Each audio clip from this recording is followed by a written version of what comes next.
Wesh l'équipe, c'est Yosha, j'espère que vous allez bien. Pour ma part ça va au top du top. Vous avez été énormément sur Snap pour m'envoyer des messages comme quoi il fallait que je reprenne les vidéos YouTube. Je vais pas vous mentir, j'ai perdu la motivation, mais aujourd'hui franchement vous m'avez motivé. Du coup, je vais vous faire un petit test sur la Shisha Evanescent Mini. Donc je vais vous la présenter de A à Z, c'est parti. Donc maintenant je vais vous présenter la Shisha envoyée du ciel. Donc pourquoi je vous dis ça? Tout simplement parce que la marque Evanescent en anglais ça veut dire envoyé du ciel. Donc la marque Evanescent elle a été fabriquée chez l'usine de chez Brodator. Donc c'est à dire que cette Shisha là et les Shishas de chez Brodator, elles ont les mêmes types de matériaux, mais pas les mêmes pas de vis. Je vous expliquerai juste après. Donc maintenant on va parler un petit peu du vase. Donc le vase franchement, déjà comme on peut le voir, franchement il est putain de beau, enfin il est magnifique. Les couleurs me font penser à un volcan en éruption, genre on voit bien, enfin personnellement, moi ça me fait penser à un volcan en éruption où on voit bien la lave qui tombe de la montagne. Et genre on dirait qu'elle atterrit dans l'eau, je sais pas si vous voyez mon délire un peu, mais franchement je le trouve tarpin de beau ce vase. Après à savoir que vous n'êtes pas obligé d'acheter la Shisha avec ce vase là. Il existe en plusieurs coloris, c'est-à-dire que moi je l'ai en couleur colibri. Vous pouvez l'avoir en couleur shiny, salamandre, magma. Je sais qu'il y en a plusieurs, les photos elles seront affichées un peu partout vers là. Sinon on est sur du cristal de Wuhan, donc à savoir que c'est l'un des meilleurs types de verre. On est sur un verre plutôt épais franchement. Donc c'est déjà un bon point positif. Après ce qu'on peut dire du plongeur. Donc on est sur un plongeur type Brodator NPS assez large. Alors le niveau du tirage, ce que je peux en dire c'est qu'il est plutôt bruyant et assez lourd. Ce qui est pour moi un point négatif et sûrement pour vous un point positif. Parce que moi je préfère pas fumer sur des tirages assez lourds. Voilà. Après si tu veux fumer sur un tirage plus léger, t'as juste à y rajouter ton petit diffuseur en silicone et ça passe crème. Hein. T'as un tirage léger.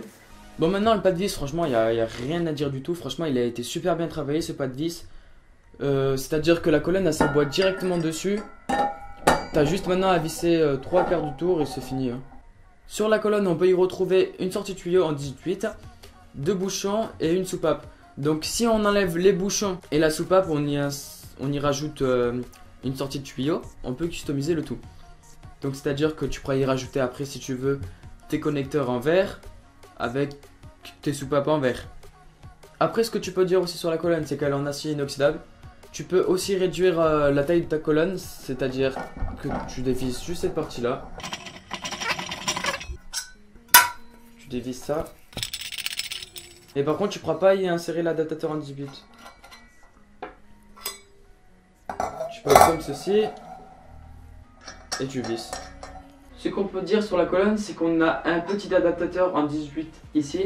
Donc on peut y rajouter tout ce qui est récupérateur de molasses, comme ceci, en 18 bien sûr. Ou sinon une colonne en verre, pour customiser le tout.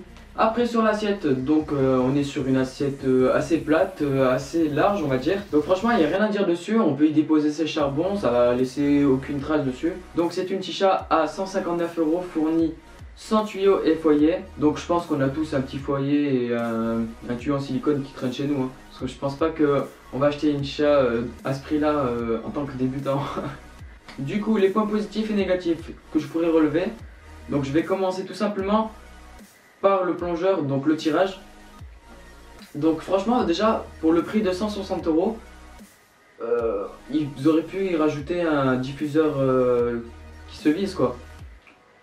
Parce que à ce prix là franchement c'est le seul truc que j'aurais rajouté déjà dessus. Parce que voilà quoi. Tout simplement parce qu'il y en a qui préfèrent pas avoir un tirage lourd. Après mon deuxième point négatif sur cette Shisha, tout simplement c'est la purge. Vous le verrez après. Tout simplement on ne peut pas vider toute la fumée du vase. Moi je trouve ça important de vider toute la fumée du vase tout simplement. Après le gros point positif sur cette Shisha, c'est que vous pouvez la customiser mais à fond. C'est à dire que vous pouvez entièrement la customiser cette Shisha. Donc vous verrez ça juste après. Donc je crois que j'ai fait le tour sur cette Shisha. Maintenant je vais vous montrer comment elle est une fois customisée et comment elle fume. Parce que je pense qu'on veut quand même savoir comment elle fume cette beauté. Donc on se retrouve juste après pour vous montrer ce qu'elle a dans le ventre. Donc là voilà complètement customisée. Donc comme je vous l'ai dit elle est magnifique une fois customisée. Bon j'ai une grosse envie de fumer donc je vais vous montrer ce qu'elle a dans le ventre. Donc la config d'aujourd'hui. On est sur le tuyau Spirit V2. un silicone noir, la chicha Evanescent, les connecteurs tuyaux customisés, un petit récupérateur de molasse, un foyer saphir hot shot, 3 black coco et c'est parti.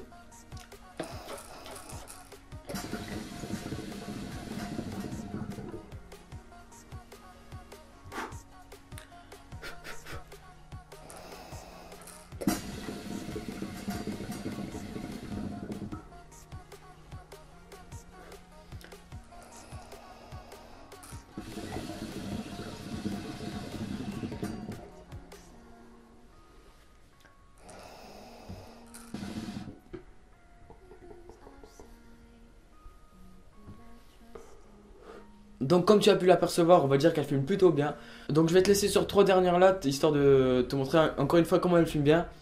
N'hésite surtout pas à t'abonner à ma chaîne, de cliquer sur la cloche pour suivre l'actualité de mes vidéos, de me suivre sur les réseaux sociaux, donc tout sera affiché à la fin. Et je vous laisse sur ces 3 dernières lattes comme je l'ai dit. Et à bientôt pour de prochaines vidéos les gars.